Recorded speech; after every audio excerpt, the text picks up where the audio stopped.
అత్యంతమైన ఘట్టాలలో షణ్ముఖోత్పత్తి ఒకటి. ఇది విన్నవాళ్ళు సుబ్రహ్మణ్య లోకాన్నే పొందుతారు అంటారు. అంత శక్తివంతం. ఇది శ్రీరామాయణంలోనే అత్యంత శక్తివంతమైన పరమాద్భుతమైనటువంటి ఘట్టములలో ఒకటి. ఇది ఎంత శక్తివంతం అంటే గర్భిణీ స్త్రీలు కానీ ఈ సర్గల్ని పారాయణ చేస్తే తప్పకుండా వాళ్ళకి సంతానం కలుగుతుంది. సంతానం ఉత్తమమైన సంతానం కలుగుతుంది. ఎటువంటి సమస్యలు లేకుండా వాళ్ళకి ప్రసవం అవుతుంది. గంగానది ఆవిర్భావం గురించి చెప్తూ అత్యద్భుతమైనటువంటి ఘట్టాన్ని ఒకదాన్ని ఇప్పుడు రామచంద్రమూర్తితో విశ్వామిత్ర మహర్షి చెప్తున్నారు. నాయనా రామా, నీకు అంగదేశం గురించి చెప్పాను. మన్మధుడు కాలిపోయాడు. తర్వాత పార్వతీ పరమేశ్వరులకి వివాహమైంది. ఎలా అయింది మరి మన్మధుడు లేకుండా? ప్రారంభమే ఒక గొప్ప విషయం. అందరి మీద బాణాలు వెయ్యాలి అంటే చేతిలో చెరుకు విల్లు 5 పుష్ప బాణాలు పట్టుకుని బాణాలు వేసేటటువంటి మన్మధుడు నేను బాణాలు వేసి అందరిలోనూ కామ ప్రచోదనం చెయ్యగలనన్న అహంకారంతో అదే పుష్ప బాణాల్ని తీసుకెళ్లి పరమశివుడి మీద కూడా వేసి ఆయన మనసు కదిపి పార్వతీదేవి యందు అనురక్తుడయ్యేటట్టు చెయ్యగలననేటటువంటి అహంకార బుద్ధితో ఒక్క బాణాన్ని తీసి ప్రయోగించడానికి సిద్ధపడేటప్పటికే బహిర్ముఖుడైనటువంటి పరమశివుడు కనుతెరిచి చూసి తన మీదే బాణ ప్రయోగానికి సిద్ధపడుతున్న మన్మధుడి మీద ఆగ్రహం చెంది 3వ కన్ను తెరిస్తే భస్మ రాశి అయి మన్మధుడు కింద పడిపోయాడు. కాబట్టి సృష్టి ఆగిపోయి ఉండాలి కదా. ఇప్పుడు మన్మధుడు లేడుగా, మరి అప్పుడు పార్వతీ కళ్యాణం ఎలా అయింది అంటే అమ్మవారు ఏం చేసిందంటే ఏ ఆయుధములను మన్మధుడు పట్టుకుంటాడో వాటిని ఆవిడ పుచ్చుకుంది. 5 పుష్ప బాణాల్ని చెరుకు విల్లు ఆవిడే పుచ్చుకుంది. కామాక్షి, కంచి కామాక్షి అదే కదండి. ఇప్పుడు ఆవిడ ఇలా పట్టుకుంటే ఇంతటి పరమశివుడు వశుడైపోయాడు. అయిపోయి తాళి కట్టాడు. సంసారంలోకి వచ్చి ఆవిడ పక్కన కూర్చున్నాడు. ఇప్పుడు ఆవిడ శివకామ సుందరి. ఆమె అంత సౌందర్యంతో ఎవరి కోసం కూర్చుంది? మనకి తండ్రిని తెచ్చి కూర్చోబెట్టడానికి. ఆవిడ శివుడికి సౌందర్యం, బాహ్య సౌందర్యం, శివకామ సుందరి. మీకు నాకో అఖిలాండేశ్వరి, జగజ్జనని.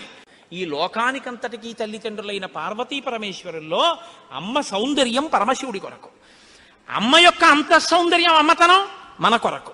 మనకి జగదంబ, జగజ్జనని, ఆయనకి భార్య. కాబట్టి ఇప్పుడు ఆవిడ తన ప్రజ్ఞతో పెళ్లి చేసుకుంది, మన్మధుడి గొప్పతనంతో పెళ్లి చేసుకోలేదు. మన్మధుడికి ఏం చేసింది? శివుణ్ణి తెచ్చి తన భర్తగా కూర్చోబెట్టుకుని, పిచ్చాడా ఇంకెప్పుడు ఆయన మీద ఏకు బాణాలు, ఇగో మిగిలిన వాళ్ళ మీద అంటావా వేయి అని పట్టుకెళ్ళి మళ్ళీ ఆయన చేతిలో పెట్టింది. ఇప్పుడు ఆయన ఏం చేశాడు?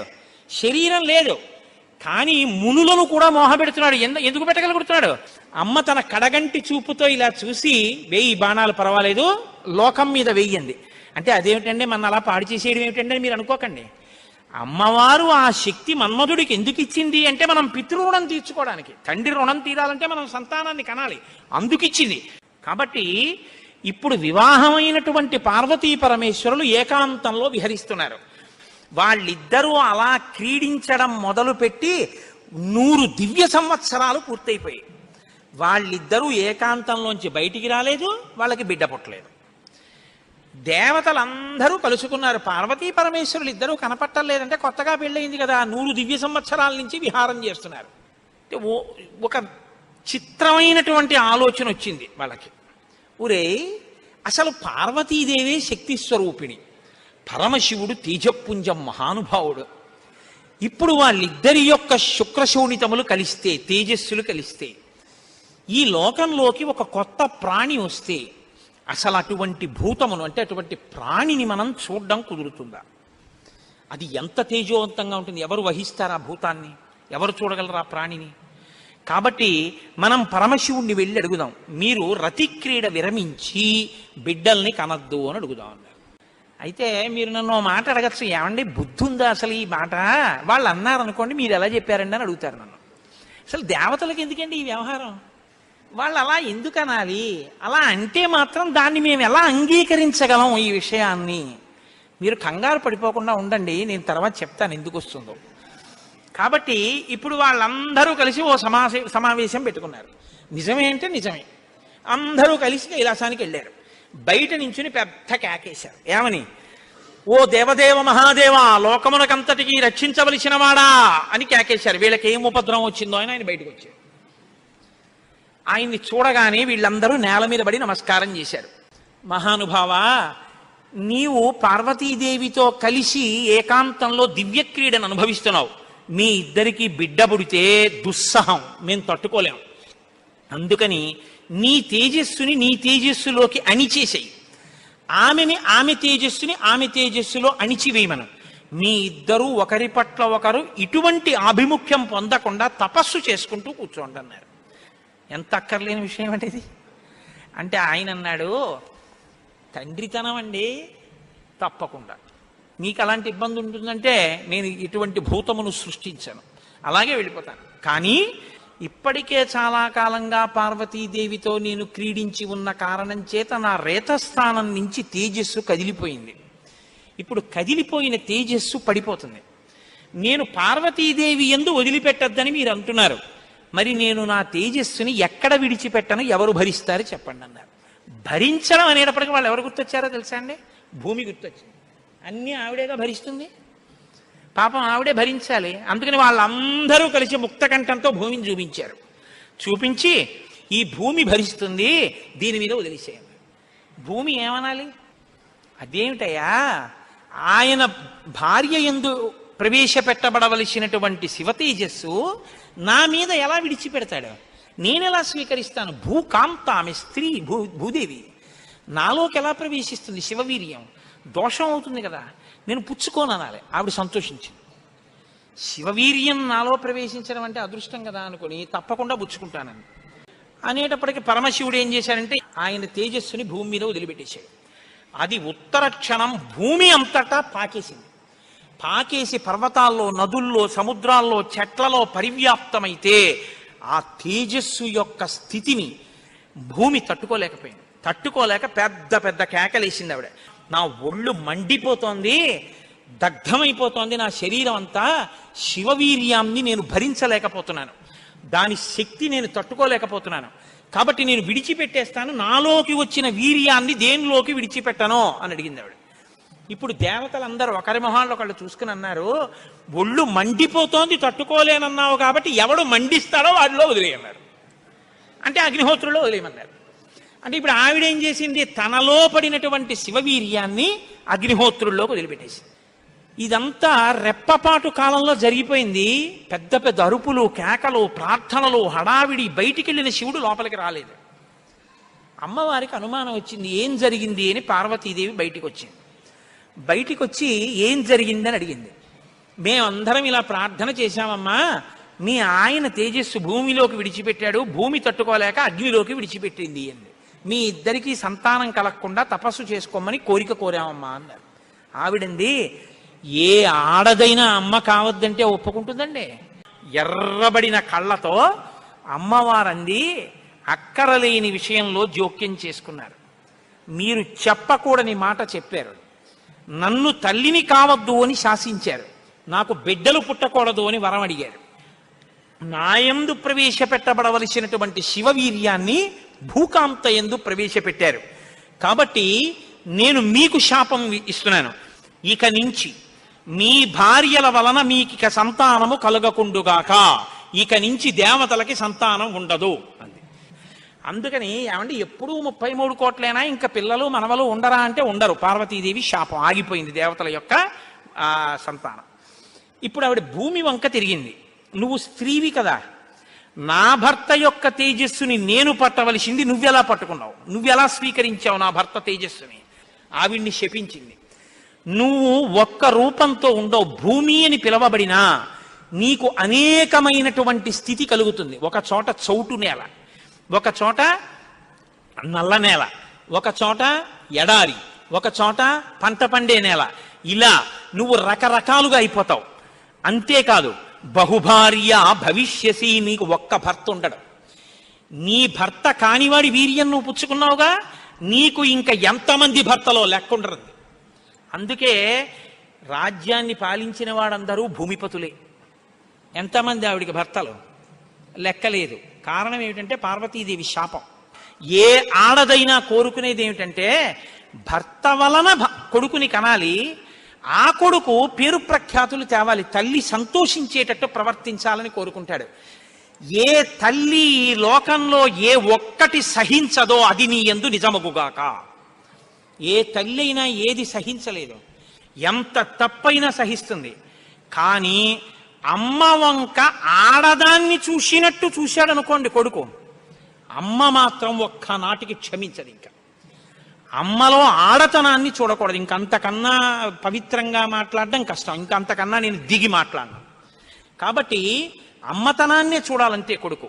కానీ నీ విషయంలో ఏమవుతుందో తెలుసా, నీ కొడుకులందరూ నీకు భర్తలు అవుతారు. అందుకే భూమిపతి పతే, ఆయన తర్వాత ఆయన కొడుకు, ఆయన భూమిపతి. ఎంత దారుణం అండి అది. ఒక ఆయన పరిపాలిస్తున్నాడు, ఆయన భూమిపతి, ఆయనకి కొడుకు పుట్టాడు. ఇప్పుడు భూమికి ఆయన ఏమవ్వాలి? కొడుకు. ఆ భూమిపతి వెళ్ళిపోయాడు, ఇప్పుడు ఈయనేమవుతాడు? ఈయన భూమిపతే, తన కొడుకు తనకి భర్త. ఇంతకన్నా దారుణమేముంది? ఇది పార్వతీదేవి శాపం. నాకు బిడ్డలు కలగకుండా చేశారు కాబట్టి మీరు ఈ శాపం అనుభవించండి అని వాళ్ళు లోపలికి వెళ్ళిపోయారు. ఇప్పుడు వీళ్ళందరూ ఇలా వేళ్ళు విరిచారు. ఒరే, అక్కర్లేని విషయంలో జోక్యం చేసుకున్నాను రా, ఎవడ్రా ఈ మాట చెప్పింది అసలు అన్నారు. వాడు ఉంటాడేమిటి ఇంక అక్కడ. ఇప్పుడు అందరూ భారంగా తలకాయలు వంచుకుని ఇళ్ళకెడితే వీళ్ళ శిఖలు ఎవరు పట్టుకుంటారు? ఒరే, ఎందుకు వెళ్ళావురా నువ్వు, నీ వల్ల నాకు ఇంకా బిడ్డలు కలగరని వాళ్ళు పట్టుకుంటారు. కాబట్టి ఇప్పుడు వాళ్ళందరూ ఇళ్ళకెళ్ళారు. హిమాలయ పర్వత ప్రాంతంలో పార్వతీ సహితుడై పరమశివుడు మాత్రం హాయిగా కూర్చుని తపస్సు చేసుకుంటున్నాడు. ఇంకా వాళ్ళిద్దరికీ బిడ్డలు పుట్టకూడదు అన్నారుగా, అందులో ఆయన వెళ్ళి తపస్సు మొదలెట్టాడు. గొడవ ఎక్కడొచ్చింది? ఇక్కడతో ఏమైపోలేదు గొడవ. తారకాసురుడని వాడు బయలుదేరాడు. వాడికి తెలిసే విషయం, ఇక పార్వతీ పరమేశ్వరులకి బిడ్డలు పుట్టరని, దేవతలకి బిడ్డలు పుట్టరని తెలుసు వాడికి. వాడు బ్రహ్మగారి గురించి తపస్సు, వాడు చాలా తెలివైనవాడు. వాడు నాకు చావుద్దన్నాడు, అది కుదరదన్నాడు ఆయన. అయితే పార్వతీ పరమేశ్వరులకు కొడుకు పుడితే వాళ్ళ చేతిలో చచ్చిపోతానన్నాడు. బ్రహ్మగారు ఏమంటారు? తథాస్తు అన్నారు. ఇంకా వాళ్ళకి పుట్టరు, నేను చావను, అది వాడి ధైర్యం. ఇప్పుడు వాడు ఎవరిని కొట్టడం మొదలెట్టాడు? దేవతల్ని. ఇప్పుడు వాళ్ళేం చెయ్యాలి? ఇప్పుడు వీళ్ళందరూ ఎక్కడికి వెళ్ళి అడిగారు, మీకు బిడ్డలు కలగకూడదు, మీ ఇద్దరు తపస్సు చేసుకోండి అని. వీళ్ళే అడిగారు పార్వతీ పరమేశ్వరుని. వాళ్ళిద్దరూ తపస్సుకి వెళ్ళిపోయారు. ఇప్పుడు వెళ్ళి మీ ఇద్దరు బిడ్డలు కనండి అన్నారు అనుకోండి, ఇంకేమైనా ఉందా? వద్దన్నావు, అన్ని శాపాలు ఇచ్చేసింది ఆవిడ. అంటే మీరు బాగా గమనించండి, ఏదైనా ఆడది భరిస్తుంది, కానీ ఆడదాని అమ్మతనానికి, ఆడదాని భర్తృత్వాన్ని పంచుకోవడానికి ఇంకో ఆడదొస్తే మాత్రం ఈ లోకంలో సహించడం అన్నది ఉండదు. అది ఈ జాతి క్షమించలేదు. ఇది రామాయణం యొక్క తీర్పు. కాబట్టి ఇప్పుడు వీళ్ళు వెళ్ళి అడగలేరు పార్వతీ పరమేశ్వరుని. కొడుకు పుడితే తప్ప వీళ్ళకి బతుకులేదు. ఎందుకని? వీళ్ళని చాలా బాధ పెట్టేస్తున్నాడు తారకాసురుడు. కాబట్టి ఇప్పుడు ఏం చెయ్యాలో అర్థం కాక పార్వతీ పరమేశ్వరులను అడగలేక చతుర్ముఖ బ్రహ్మగారి దగ్గరికి వెళ్ళారు. వెళ్ళి, అయ్యా ఎలాగండి, పార్వతీ పరమేశ్వరులకు కొడుకు పుడితే తప్ప మేము రక్షింపబడం, ఇప్పుడు పుట్టే మార్గం ఏమైనా ఉందా అని అడిగారు. అడిగితే ఆయన అన్నారు, ఒరే, పార్వతీ పరమేశ్వరులకి ఇంక పిల్లాడు పుట్టడం అనేటటువంటి విషయాన్ని మీరు నేను ఇక వెళ్ళి అడగడం అన్న విషయం మర్చిపోండి. పోనీ మన దగ్గర శివుని యొక్క తేజస్సు ఉంది ఇంకాను. అగ్నిహోత్రుడు పుచ్చుకుని ఉంచాడుగా, అగ్నిహోత్రుల్లో ఉందిగా. అంటే యాపిల్ పండు ఫ్రిడ్జ్లో పెట్టుకున్నట్టు అగ్నిహోత్రుడి దగ్గర ఉంది అది. పోనీ దాన్ని తెచ్చి ఎవరిలోకైనా నిక్షేపిద్దామంటే మీ భార్యలు ఎవ్వరికీ పిల్లలు పుట్టరు, ఆవిడ శాపం ఉందిగా. పైగా ఆ శివవీర్యాన్ని భూకాంత పుచ్చుకుందనేగా అన్ని శాపాలు ఇచ్చింది. ఇప్పుడు దాన్ని తీసుకెళ్ళి ఇంకోళ్ళు ఎవరికన్నా ఇస్తామంటే ఎవరు మాత్రం పుచ్చుకుంటారు? ఏ ఆడది పుచ్చుకుంటుంది? పుచ్చుకుంటే కదా పిల్లలు పుట్టడం. పార్వతీదేవిని వెళ్ళి అడగలేము, పోనీ శివవీర్యం ఉందని ఇంకో స్త్రీలో ప్రవేశపెట్టలేము. ఎలా ఆలోచించి, ఆయన తక్కువడండి చతుర్ముఖ బ్రహ్మగారు అంటే. నేను అందుకే బ్రహ్మ నన్ను బ్రహ్మగారు అంటుంటాను. ఆయన సలహా లేకపోతే లోకం లేదు, మన ఉపన్యాసమే లేదు. ఆయన అన్నారు, హిమవత్ పర్వతం ఉందే, హిమవంతుడు, ఆయనకి 2 బిడ్డలు ఉన్నారు. పెద్దమ్మాయి పేరు గంగ, రెండో అమ్మాయి పార్వతి. పెద్దమ్మాయి దేవతా స్త్రీలలోకి రాదు, ఆ అమ్మాయి స్వర్గలోకంలో ప్రవహిస్తోంది. ఇప్పుడు తనకి బిడ్డలు పుట్టలేదన్న బాధ ఎప్పుడు పోతుందంటే, తన భర్త యొక్క వీర్యం తన అక్కగారిలోకి ప్రవేశించి బిడ్డ పుడితే తన అక్క కొడుకు తన కొడుకేగా. అందుకుని కొంచెం మనసు కుదుటపరుచుకుని పోన్లే బిడ్డ పుట్టాడని సంతోషిస్తుంది. అక్క జోలికి వెళ్ళదు, ఎందుకంటే కొంచెం ఆప్యాయత అన్నదోటి ఉంటుంది. అక్క కొడుకు తన కొడుకే అవుతాడు కాబట్టి. మనం పార్వతీదేవి కోప్పడకూడదంటే ఆ గంగాదేవి యందు ఈ శివవీర్యాన్ని నిక్షేపించాలి. ఇప్పుడు శివవీర్యం ఎవరి దగ్గర ఉంది? అగ్నిహోత్రుడి దగ్గర ఉంది. ఇప్పుడు అగ్నిహోత్రుడు ఏం చేయాలి? గంగాదేవిలో విడిచిపెట్టాలి. గంగాదేవి ఒప్పుకోవద్దు. కాబట్టి మీరేం చేయాలి? మీరేగా వెళ్ళి ప్రార్థన చేశారు, మీరే వెళ్ళి అగ్నిహోత్రుడిని గంగని ప్రార్థన చేయండి అన్నారు.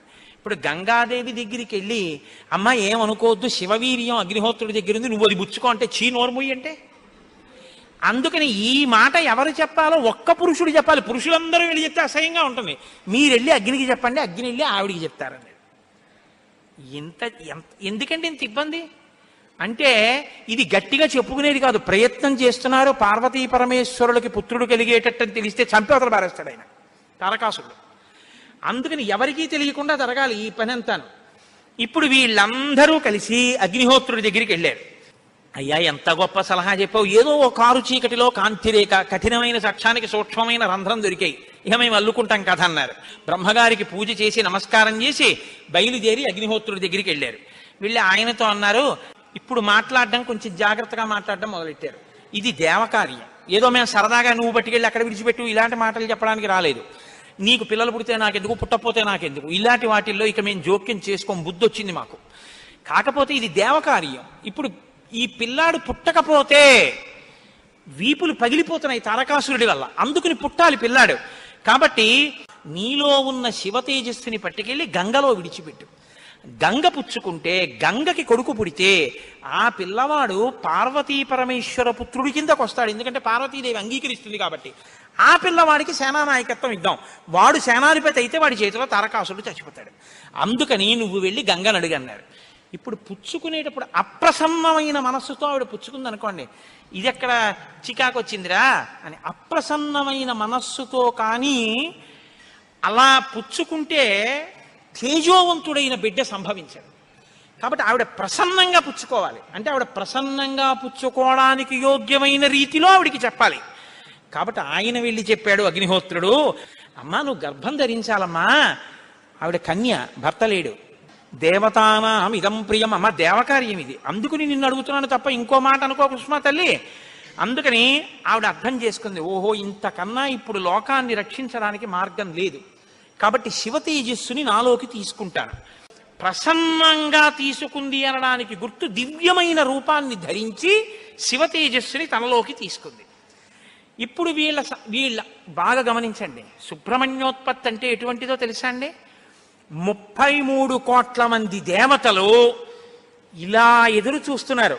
ఇప్పుడు కాని శివవీర్యం ఎందుకో పనికి రాకుండా పోయిందనుకోండి, గంగ కానీ అయ్యి బాబాయ్ నేను భరించలేకపోతున్నానని వదిలేవతలు పారేసింది అనుకోండి, అంతే. ఇక శివవీర్యం లేదు, ఎందుకంటే ఉన్న శివవీర్యం పాడైపోయింది. కాబట్టి ఇక పుత్రుడు కలగడు. ఇక పుత్రుడు కలగకపోతే ఇక ఎప్పటికీ అసలు దేవతల యొక్క రాజ్యం అన్నది ఇక రాదు, తారకాసురుడే ఉంటాడు. కాబట్టి ఇక మీరు నేను పురాణం చెప్పుకోవడం ఇప్పటికీ ఉండదు, ఆయనే పరిపాలిస్తుంటాడు కదా. కాబట్టి ఇప్పుడు ఆ గంగ వల్ల బిడ్డ పుట్టాలి. వీళ్ళందరూ ఉత్కంఠతో ఎదురు చూస్తున్నారు. గంగ గర్భం ధరించి బిడ్డని కంటుందా? ఇది ఇంత చల్లటి గంగమ్మలోకి శివవీర్యం వెళ్ళింది.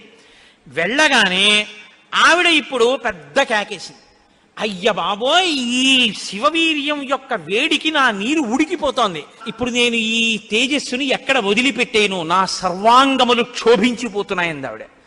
అగ్నిహోత్రుడు చూసి అన్నాడు, బిడ్డ పుట్టాడో లేదో తరువాతి మాట, ముందసలు నువ్వు కలతపడిపోతున్నావు, నువ్వు తట్టుకోలేవు. కాబట్టి అదిగో ఆ హిమాలయ పర్వత ప్రాంతముల యొక్క పాదముల యందు తీసుకెళ్ళి నీలో ఉన్నటువంటి శివ తేజస్సుని విడిచిపెట్టేసేయండి. గంగ తనలో ఉన్న శివ తేజస్సుని తీసుకెళ్లి హిమాలయ పర్వత ప్రాంత పాదముల యందు వదిలిపెట్టేసేటప్పటికి అది వెళ్ళి రెల్లు దుబ్బుల్లో పడిపోయింది, గడ్డిలో పడిపోయింది. ఇప్పుడు అందులోంచి ఒక్కసారి కాంతి కనపడింది వాళ్ళకి. పిల్లాడు ఏమైనా వచ్చాడా? వాళ్ళకి పిల్లాడు కావాలి. ఇప్పుడు ఆ శివవీర్యంలోంచి ఆ తేజస్సులోంచి అగ్ని ఎటువంటి కాంతితో ఉంటాడో అటువంటి కాంతితో మొట్టమొదట బంగారం పుట్టింది లోకంలో. బంగారం శివవీర్యం, అందుకే బంగారానికి శివవీర్యం అని పేరు. బంగారం పుట్టి బంగారంతో అక్కడ ఉన్నటువంటి తృణవృక్ష లతాగుల్మం సర్వం భవతి కాంచన, ఆ గడ్డి చెట్లు అన్ని బంగారు రంగులో మెరిసిపోయాయి ఒక్కసారి. తర్వాత వెండి పుట్టింది. ఆ వెండిని చూశారు, తెల్లగా ఉంది వెండి. అయిపోయింది. ఆ తర్వాత ఇంకా మిగిలినటువంటి క్షారంలోంచి రాగి ఇనుము పుట్టాయి. మిగిలిపోయినటువంటి మలంలోంచి తగరము సీసము పుట్టాయి. తప్ప పిల్లవాడు మాత్రం కనపడలేదు. అయిపోయింది మన ప్రణాళికంతా, పిల్లవాడు పుట్టలేదు అని దిగాలు ముఖాలు వేసుకుని ఆ పైనుంచి చూస్తున్నారు. ఆ రెల్లు దుబ్బుల్లో రాత్రివేళ తెల్లగా మెరుస్తాయే రెల్లు దుబ్బులు, ఆ రెల్లు దుబ్బుల్లోంచి బ్రహ్మాండమైనటువంటి కాంతులు మెరిసిపోతుండగా 6 ముఖాలతో అద్భుతమైన సౌందర్యంతో ఒక పిల్లవాడు పుట్టి పాల కోసం ఏడ్చాడు. అమ్మయ్యా, పుట్టాడు రా పిల్లాడు, శివపుత్రుడు జన్మించాడు, మన బాధలు తీరాయని వాళ్ళందరూ పొంగిపోయారు. షష్ఠి 6 ముఖాలతో షణ్ముఖుడై పుట్టాడు. ఆ పుట్టినటువంటి వాడు కూడా మహానుభావుడు 6 ముఖాలతో పుట్టాడు కాబట్టి షణ్ముఖుడు. పుట్టిన పిల్లాడికి పాలివ్వాలి, ఆ కృత్తికల్ని పిలిచి మీరు పాలివ్వండి అన్నారు. వాళ్ళన్నారు మేము పాలిస్తాం, కానీ ఇప్పుడు పాలిస్తే కానీ మరి పిల్లాడు బతకడు. కాబట్టి వాళ్ళన్నారు మేము పాలిస్తాం, కానీ ఆ పిల్లాడిని మా పేరుతో పిలుస్తారా అన్నారు, మా పిల్లాడని చెప్తారా అన్నారు. అబ్బాయి అలా ఎలా కుదురుతుందండి అన్నారు అనుకుంటే వాళ్ళు పాలివ్వకపోతే పిల్లాడు. అందుకని వీళ్ళు వెంటనే దేవతలందరూ అన్నారు తతస్తు దేవత సర్వ కార్తికేయ ఇతి బ్రువన్, కార్తికేయుడు అన్నాం కదా, ఇవ్వండి పాలన్నారు. అమ్మతనం ఎంత గొప్పదో చూడండి. ఇప్పుడు ఈ కృత్తికలు 6 పిల్లాడికి 6 ముఖాలతో ఉన్నవాడికి 6 పాలిచ్చారు. వాడు పాలు తాగాడు. పుత్రస్త్రైలోక్య విఖ్యాతో భవిష్యతి నసంశయ. కార్తికేయుడని మేం పిలవడం కాదు, 3 లోకాల్లో పిలుస్తారు ఈ పిల్లాడిని, సరేనా అన్నారు దేవతలు. అప్పుడు వాళ్ళు పాలిచ్చారు. కాబట్టి కార్తికేయుడు అగ్నిలో శివవీర్యం చాలా కాలం నిలవ ఉంచబడి అగ్నిహోత్రుడు గంగలో ప్రవేశపెట్టాడు కాబట్టి పావకి. శరవణములు అంటే రెల్లు దుబ్బుల్లోంచి పుట్టాడు కాబట్టి శరవణ భవ. ఎప్పుడు శుద్ధమైనటువంటి బ్రహ్మణ్య జ్ఞానంతో ఉంటాడు కాబట్టి సుబ్రహ్మణ్యం. తల్లి కడుపులోంచి స్ఖలనమై పుట్టాడు కాబట్టి స్కందుడు. ఆయన ఉత్పత్తి చేతనే ఇన్ని పేర్లతో వచ్చాడు. ఏమంటే మీరు ఇంత గొప్పగా ఏదో పాపం నోరు కొట్టుకు చెప్పారు, కానీ మాకు అసలు అనుమానం మాత్రం అలా ఉండిపోయింది, మీరు మంగళం చెప్దాం అనుకుంటున్నారేమో. అలా అనత్సా దేవతలు, అలా అడగడం వల్ల కదా ఇంత కథ వచ్చింది. అలా ఎందుకు అడగాలి అసలు అంటే, మహానుభావుడు శంకర భగవత్పాదాచార్య స్వామి వారు బ్రహ్మసూత్రాలకి చేసినటువంటి వ్యాఖ్యానంలో ఒక చోట ఉదహరించారట దీని గురించి. దాని గురించి అసలు ఇలా ఎలా జరిగిందని కంచికామకోటి పీఠాధిపతులు చంద్రశేఖరేంద్ర సరస్వతి స్వామి వారు ఎంతమంది పౌరాణికులను అడిగారట. ఆఖరికి ఒక ఆయన దీని మీద పరిశోధన చేసి త్రిపుర రహస్యంలో ఉన్నటువంటి మంత్రాల యొక్క వ్యాఖ్యానంలో దీని అసలు వృత్తాంతం ఎక్కడుందో పరమాచార్య స్వామి వారికి తీసుకొచ్చి చెప్పారు. త్రిపుర రహస్యంలో ఉంది దీని రహస్యం, అక్కడి నుంచి అనుసంధానం చేయాలి దాన్ని. సనత్కుమారుడు అని ఒక ఆయన బ్రహ్మమానసపుత్రుడు, ఆయన పుట్టుక చేత మహాజ్ఞాని. అటువంటి పిల్లవాడు ఆయన ఎప్పుడూ తనలో తాను బ్రహ్మజ్ఞానంలో రమిస్తూ ఉండేవాడు. ఆయన ఒక రోజు రాత్రి నిద్రపోవడం అంటే గుర్తుపెట్టుకోండి, బ్రహ్మవేత్త నిద్రకి కూడా ఆయన సాక్షి. అటువంటి ఆయనకి కల వచ్చిందంటే అవస్థ ఏర్పడింది, స్వప్నావస్థ. ఆ కల్లో తాను రాక్షస సైన్యాల మీద యుద్ధం చేస్తున్నట్టు కల వచ్చింది. ఆయన తెల్లబోయి ఇదేమి నాకు కల రావడం ఏమిటి, కల రావడం అంటే మనసులో ఏదో కోరిక ఉంది, ఆ కోరిక కల్లో కనపడింది, స్వప్నావస్థలోకి వెళ్ళాను, ఇది దోషం కదా, నాకు అలా ఎందుకు జరిగిందని తండ్రి చతుర్ముఖ బ్రహ్మగారి దగ్గరికి వెళ్ళారు. వెళ్ళి నాన్నగారు నాకు ఇలా కల ఎందుకు వచ్చింది నాన్నగారు అసలు అని అడిగాడు. ఆయన అన్నాడు, నాయనా నీకు ఇలా కల రావడానికి ఒక కారణం ఉంది.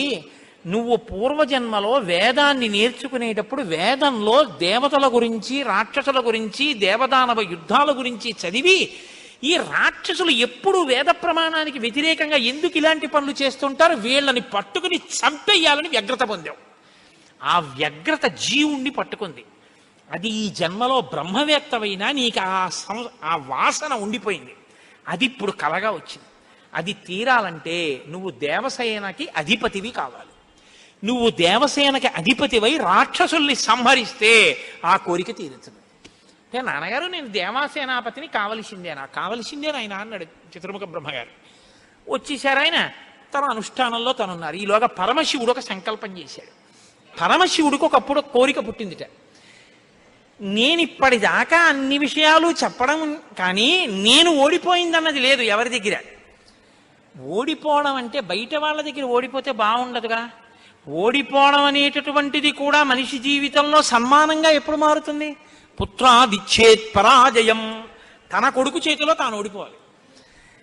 తన కొడుకు చేతిలో తాను ఓడిపోవడం అంటే, ఉరే నేను ఈ శ్లోకానికి అర్థం ఇన్ని మాటలు చెప్పాను కానీ నా కొడుకు వచ్చి అకస్మాత్తుగా నాన్నగారు ఈ శ్లోకానికి ఈ అర్థం ఇలా కూడా వస్తుంది కదా అంటే నాకు ఎప్పుడూ రాలేదు ఈ ఆలోచన. ఎంత గొప్ప అర్థం చెప్పాడురా, ఇలా చూస్తే అసలు మొత్తం కథ మారిపోయింది, వీడికి ఎంత గొప్ప ఆలోచన వచ్చిందని నా కొడుకు ప్రజ్ఞ ముందు నేను తల వంచితే అది నాకు సన్మానం లాంటి ఓటమి. అలాంటి కొడుకు నా కడుపున పుడతాడా అనుకున్నట్ట పరమశివుడు కూడా ఒకనకొకప్పుడు. ఇప్పుడు సనత్కుమారుల వారికి ఈ కోరిక, పరమశివుడికి ఆ కోరిక. ఒకనకొకప్పుడు పరమశివుడు పార్వతీదేవి అసుర సంధ్య వేళలో ఈ భూమండలం అంతటా కూడా విహారం చేస్తారు. శ్రీశైల పర్వతం మీద దిగుతారు. భాగవతంలో చతుర్థ స్కందం అనుకుంటే అందులో చెప్తారు దీని గురించి. వాళ్ళిద్దరూ విహారం చేస్తుంటే సనత్కుమారుడు కనబడ్డారు. కనబడితే వాళ్ళకి ముచ్చటేసింది. బ్రహ్మవేత్త మహానుభావుడు బ్రహ్మజ్ఞాని, పలకరిద్దామని వృషభవాహనం మీద కిందికి దిగి దగ్గరికి వెళ్ళారు. ఆయన ఇలా చూశారు, చూసి తన పంతాన్ని చేసుకుంటున్నారు. ఇద్దరు అలా నిలబడ్డారు. ఆయన ఏం పలకరించలేదు. పలకరించకపోతే పరమశివుడు అన్నాడు, ఏమయ్యా లోపల సంతోషించాడు ఇది బ్రహ్మవేత్త అంటేని, ఏమయ్యా ఇంతసేపటి నుంచి నించున్నావు, కనీసం నువ్వు పలకరించలేదు మమ్మల్ని అన్నారు. ఏంటి నువ్వు కొత్తగా కనపడ్డం ఏమిటి? నాకు లోకమంతా నువ్వు తప్ప ఇంకోటి కనపడితేగా, నువ్వే కనపడుతున్నది. బ్రహ్మవేత్తకి ఏం కనపడుతుందండి? విశ్వం కనపడదు, విశ్వనాథుడు కనపడతాడు. లోకం కనపడదు, లోకేశ్వరుడు కనపడతాడు. కాబట్టి నాకు కనపడుతున్నదే నువ్వు, ఇవాళ కొత్తగా కనపడ్డం ఏమిటి? నాకు ఎప్పుడు నువ్వేగా కనపడదు, కొత్తతనం ఏముంది, అదుగు అలా కూర్చున్నాను అన్నాడు. లేచి నిలబడి మాట్లాడకుండా అలా మాట్లాడితే శపిస్తాను తెలుసా అన్నాడు. శపిస్తే ఏమవుతుంది స్వామి? దేహానికి ఏమైనా బాధ కలుగుతుంది. అది నేనైతేగా, నేను ఆత్మని. ఆత్మకి శాపం ఏముంటుంది? ఆత్మయే నేను, నేనే నువ్వు, ఉన్నది ఒక్కటే, దానికి శాపం లేదు స్వామి, అందులో నా భయం లేదన్నారు. ఓహో ఏమి ద్వంద్వాతీతుడు రా మహానుభావ, ఇది బ్రహ్మజ్ఞానంటే. కాబట్టి నిన్ను చూసి నేను మురిసిపోతున్నాను, నీకేదైనా వరం ఇస్తాను పుచ్చుకో అన్నారు. ఆయన అన్నారు, వరం ఇస్తావా? మళ్ళీ ఇదో మోహం, వరం ఇవ్వడం శాపం ఇవ్వడం ఏమిటి ద్వంద్వాలు? నాకేం అక్కర్లేదు, నీకేమైనా కావాలా నేను ఇస్తానన్నారు. అంటే పరమశివుడు అన్నాడు, ఈ మాట నీతో అనిపించడం కోసమే ఇంతసేపు నించున్నాడు. నీలాంటి కొడుకు కావాలి, నువ్వు నాకు కొడుకు అవుతావా అన్నారు. అంటే సనత్కుమారుడు అన్నాడు, నీకే కొడుకునవుతానన్నాడు. అంటే పార్వతీదేవి అంది, ఏమిటి ఆ కేంత దీర్ఘం ఇస్తున్నావు? నీకే కొడుకునవుతానంటా ఏమిటి? నీకే కొడుకునంటే నాకు కొడుకువే అంది. అదొక్కటి అడక్కమ్మా అన్నాడు. అదేమయ్యా అదేమిటి, నీలాంటి కొడుకు పుడుతుంటే నా కడుపున పుట్టకపోవడం ఏమిటి? అమ్మా ఎంత పార్వతీదేవివైనా తల్లి, నేను ఒక కడుపున పుట్టడం అంటే అమ్మా తల కింద పెట్టి కాళ్ళు పైకి పెట్టి 9 నెలలు అమ్మ కడుపులో పడుకుని యోని ద్వారంలోంచి బయటికి రాలేనమ్మా. శివకుమారుడిగా పుడతాను, నీకు కుమారుణ్ణే తప్ప అమ్మా నీ కడుపున మాత్రం పుట్టనన్నాడు. అంటే ఆవిడ చిన్న బుచ్చుకుంది. అయ్యయ్యో నేను కూడా కలిసి అడగకపోవడం వల్ల వచ్చింది, కానీ నా కోరిక నువ్వు ఇంకొకలా తీర్చాలంది ఆవిడ. ఎలా తీర్చనమ్మా అని అడిగారు. నేను ఒకానొకప్పుడు పరమశివుడు భస్మాసురుడు పరమశివుడి గురించి తపస్సు చేసి వరములు పొందాడు. నేను ఎవరి తల మీద చెయ్యి పెడితే ఆయన భస్మం అయిపోవాలని పరమశివుడు వరం ఇచ్చాడు. నీ మీదే పరీక్ష చేస్తానని పరమశివుడు వెంటబడ్డాడు. పరమశివుడు ఏదో ఒక హేళ, ఆయన ఒక చాలా విచిత్రంగా ప్రవర్తిస్తూ ఉంటాడు. లోకానికి ఒక పాఠం చెప్పడం కోసం ఉసుమండి చేతకాని వాడేయని మీరు అనుకోకూడదు. ఇప్పుడు నేను మళ్ళీ శివమహాపురాణానికి అంతటికి వ్యాఖ్యానం ఎక్కడ చేయను. కాబట్టి ఆయన పరిగెడుతున్నట్టు నటించాడు. ఆయన పరిగెడుతున్నట్టు నటిస్తే నేను వెంటబడి చంపితే బాగుండదు. భర్త పరిగెడుతున్నట్టుంటే నే కాసేపు కనపడకుండా ఉంటే పోతుందని ఆవిడేం చేసిందంటే తన శరీరాన్ని నీటిగా మార్చి ఒక సరోవరం కింద మారిపోయింది. అదే శరవణ తటాకం. ఆ శరవణ తటాకం హిమవత్ పర్వత ప్రాంతంలో ఉంది. నువ్వు నా కడుపున పుట్టకపోయినా ఆఖరణ పుట్టేటప్పుడు మాత్రం ఆ శరవణ తటాకం దగ్గర నుంచి పుట్టాలి. నీ మంత్రం కూడా ఆ తటాకం నా పేరు మీదే ఉండాలి. అందుకే ఆయన మంత్రం శరవణ భవ సుబ్రహ్మణ్యుడికి. అంటే ఆయన అన్నాడు, అమ్మ తప్పకుండా, అలా నేను పరమశివుని యొక్క తేజస్సు చేత నీ తటాకంలోంచి పుడతాను. పంచభూతాత్మకం పరమశివ లక్షణం కదా. అందుకని పృథివీస్వరూపంగా, అగ్నిస్వరూపంగా, వాయుస్వరూపంగా, జలస్వరూపంగా, ఆకాశస్వరూపంగా 5 స్వరూపాలతో పార్వతీ పరమేశ్వర సమాగమ స్వరూపంగా శివశక్తుల యొక్క సమ్మేళనానికి పుట్టినటువంటి మెరుపు తీగల లోకంలో బ్రహ్మజ్ఞానాన్ని బోధ చెయ్యడం కోసమని దేవసేనాపతిని కావడం కోసం, రాక్షస సంహారం చెయ్యడం కోసం మీకు పుత్రుడిగా పుడతానమ్మా అని సనత్కుమారుల వారు పరమశివుడికి వరం ఇచ్చారు. అందుకని ఆ వరం నెరవేరాలంటే పార్వతీ పరమేశ్వర సమాగమం జరిగి పార్వతీదేవిలోకి వెళ్ళకూడదు తేజస్సు. దేవతల సంఖ్య కూడా అనంతంగా పెరిగిపోతే రేపొద్దున్న ఉపాసనలు కష్టం అవుతాయి. అందుకని నాటకీయ సన్నివేశం సృష్టింపబడాలంటే దేవతలు వెళ్ళి ప్రార్థన చేయాలి. ప్రార్థన చేసి శివ తేజస్సు భూమి మీద పడాలి. అది అగ్నిహోత్రంలోకి వెళ్ళాలి. ఇది పంచభూతాత్మకమై ఆయన షణ్ముఖ స్వరూపంతో పైకి రావాలి. వచ్చి స్వామి అని పేరు పెట్టుకోవాలి. స్వామి అన్న పేరు కేవలం సుబ్రహ్మణ్యుడిది. మనం వెంకటేశ్వర స్వామి అంటాం, మంచిదే, నేను తప్పని నేను అంటలేదు. కానీ ఒక్క స్వామి అంటే మాత్రం సుబ్రహ్మణ్యుడే. ఎక్కడెక్కడ సుబ్రహ్మణ్యుడి పేరు చెప్తామో, ఎక్కడెక్కడ తలుచుకుంటామో అక్కడక్కడ సంతానమునకు ఏ విధమైన ప్రమాదం రాదు.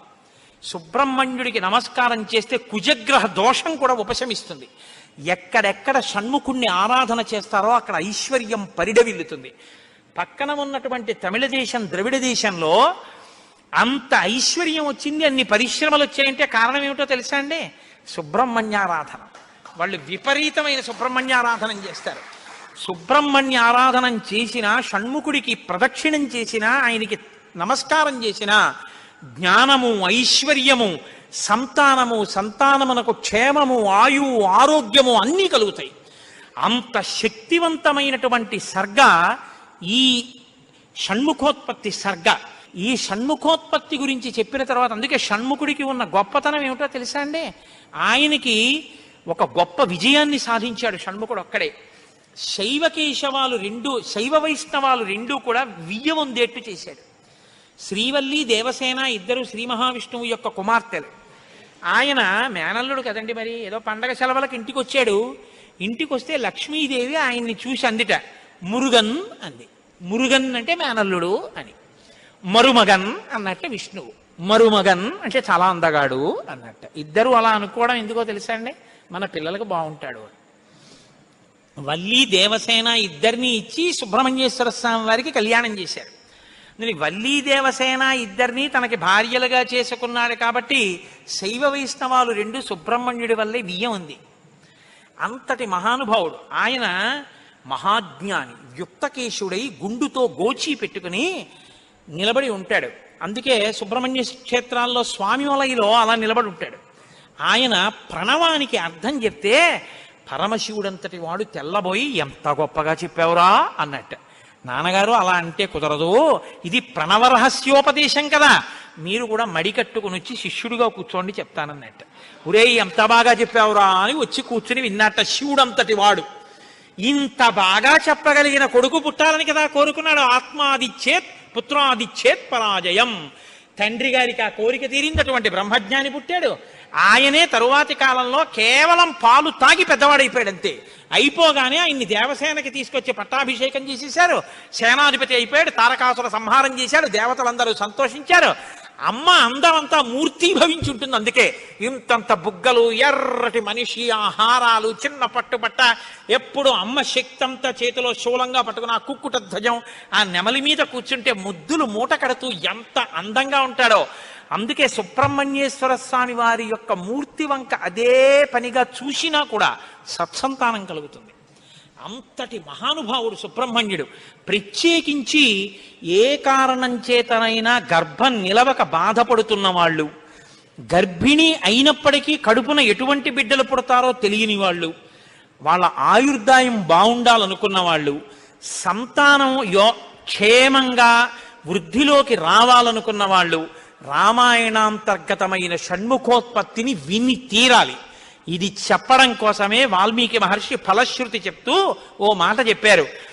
ఎవరు ఈ షణ్ముఖోత్పత్తిని శ్రీరామాయణంలో వింటున్నారో వాళ్ళకి ఎటువంటి చిక్కులు ఉన్నా అన్ని చిక్కులు విడిపోయి అపారమైనటువంటి ధన సమృద్ధి కలుగుతుంది. 2, విశేషమైనటువంటి పుణ్యము స్కందోత్పత్తిని విన్నంత మాత్రం చేత కలుగుతుంది. ఇక్కడే ఆయన కుమార సంభవశ్చైవ అన్న మాట వాడారు. పార్వతీ పరమేశ్వరుల యొక్క కుమారుడు కనుక ఆయనకొక్కడికే కుమారహ అన్న నామం. ఎవరు భక్తి శ్రద్ధలతో రామాయణాంతర్గతమైనటువంటి ఈ షణ్ముఖోత్పత్తిని చేతులు కైమోర్చి సుబ్రహ్మణ్యుడికి నమస్కరించి వింటున్నారో అటువంటి వారందరికీ కూడా ఆయుష్మాన్, వాళ్ళకి ఏదైనా అపమృత్యు దోషం జాతకంలో ఉంటే ఆ దోషము ఉపశమించి ఆయుర్దాయం కలుగుతుంది. వాళ్ళ కొడుకులు మనవలు అందరూ క్షేమంగా ఉంటారు. ఏవైనా దుర్గుణములు అలవడవలసినవి ఉంటే అవి పోయి వాళ్ళు వృత్తిలోకి వచ్చి వంశానికి గొప్ప కీర్తి తీసుకొస్తారు. ఆయుష్మాన్ పుత్ర పౌత్రైశ్చ, ఎవరు రామాయణం సంపూర్ణ రామాయణం చెప్పించుకుని వినేటప్పుడు పరమ భక్తితో దేవాలయ ప్రాంగణంలోనో ఎక్కడో కూర్చుని ఈ స్కందోత్పత్తిని నమస్కారం చేస్తూ విన్నారో వాళ్ళు శరీరం పడిపోయిన తరువాత సుబ్రహ్మణ్య లోకాన్ని పొందుతారు అని వాల్మీకి మహర్షి సత్యం తప్ప ఆయన నోటి వెంట రాదని బ్రహ్మగారి వరం. ఆయన ఎప్పుడూ ఫలశ్రుతి చెప్పరు, ఇక్కడ చెప్పారు. అంత గొప్పది షణ్ముఖోత్పత్తి. దీనివల్ల ఉపయోగం పొందిన వాళ్ళు కన్నుల నీరు పెట్టుకుని సంతోషంతో చెప్తారు యథార్థం నిజమేనని. మీకు నేను ఒక రహస్యం చెప్తాను, నేను ఆశ్చర్యపోయాను. తూర్పుగోదావరి జిల్లాలో మల్లవరం అని ఒక క్షేత్రం ఉంది. అక్కడ సుబ్రహ్మణ్యుడు, ప్రత్యక్ష సుబ్రహ్మణ్యుడు, ఇంతలా పాము కోనేటిలో స్నానం చేసి శివలింగాన్ని చుట్టుకుని ఉంటుంది. అది పిల్లలు పుట్టని వాళ్ళు వెళ్ళి నమస్కారం చేస్తే పిల్లలు పుట్టారు. డాక్టర్లు పిల్లలు పుట్టరని సర్టిఫై చేసిన వాళ్ళకి పుట్టారు. ముఖ్యమంత్రులు కూడా వెళ్ళారు పీఠాధిపతులు అక్కడికి. ఆ పాము కారణాంతరాల చేత శివలింగానికే తల కొట్టుకుని శరీరం వదిలితే ఇప్పుడు అలాగే ప్రతిష్ఠ చేశారు. అక్కడ నేను ఆశ్చర్యపోయింది ఏంటంటే, నాకు ఆ దేవస్థానం ధర్మకర్త ఒక ఆయన వచ్చి ఒకసారి ఓ మాట చెప్పారు. బిడ్డలు పుట్టరు అని డాక్టర్లు చెప్పేసినటువంటి వాళ్ళు సుబ్రహ్మణ్య షష్ఠి నాడు ఈ దేవాలయం వెనకాల పడుకుంటారు, వచ్చి బోర్లా పడుకుంటారు ఆడవాళ్ళు. వాళ్ళకి కునుకు పడుతుంది, కునుకు పడ్డాక లేపేస్తాం. ఆ మరుసటి సంవత్సరం వాళ్ళు పసిపిల్లల్ని పట్టుకుని వస్తారండి అని చెప్పారు. నాకు అపనమ్మకం కాదు, చూడాలనిపించింది. కాకినాడ నుంచి చాలా మందిని కలిసి సుబ్రహ్మణ్య భుజంగ స్తోత్రం చేశారు శంకర భగవత్పాదులు. సుబ్రహ్మణ్య షష్ఠి నాడు ఆ దేవాలయంలో చదువుదామని అందరం కలిసి వెళ్ళాం. ఆ రోజు వాళ్ళు నా ప్రసంగం కూడా అక్కడ ఏర్పాటు చేశారు. మీరు నమ్మరు, నేను తెల్లబోయానండి. ఎంతంత సంపన్న కుటుంబాల వాళ్ళు బిడ్డలు పుట్టరు అని బెంగ పెట్టుకున్న తల్లులు సంటి పిల్లలతో ఎంతో సంతోషంగా వచ్చి ఆయనకి నమస్కారం చేసుకుని, అబద్ధం కాదు, నేను ఎంతో మందిని అక్కడ అడిగాను, ఏమమ్మా మీకు ఈయన వలనే కలిగిందా సంతానం అని. ఖచ్చితంగా మేము ఆయన వలనే ఈ అనుగ్రహాన్ని పొందామని ఆ అదృష్టాన్ని పొందారు. మహానుభావుడు సుబ్రహ్మణ్యుడంటే. ఆయనకి నమస్కారం చేస్తే ఎంత స్థితినైనా ఇస్తాడు. ఇది సత్యం, సత్యం పునఃసత్యం. ఇది ఆ శక్తి కలిగి ఉంది, అది నా నమ్మకం. కాబట్టి మీరు స్వామికి నమస్కారం చేయండి. సర్వం శ్రీ ఉమామహేశ్వర పరబ్రహ్మార్పణమస్తు.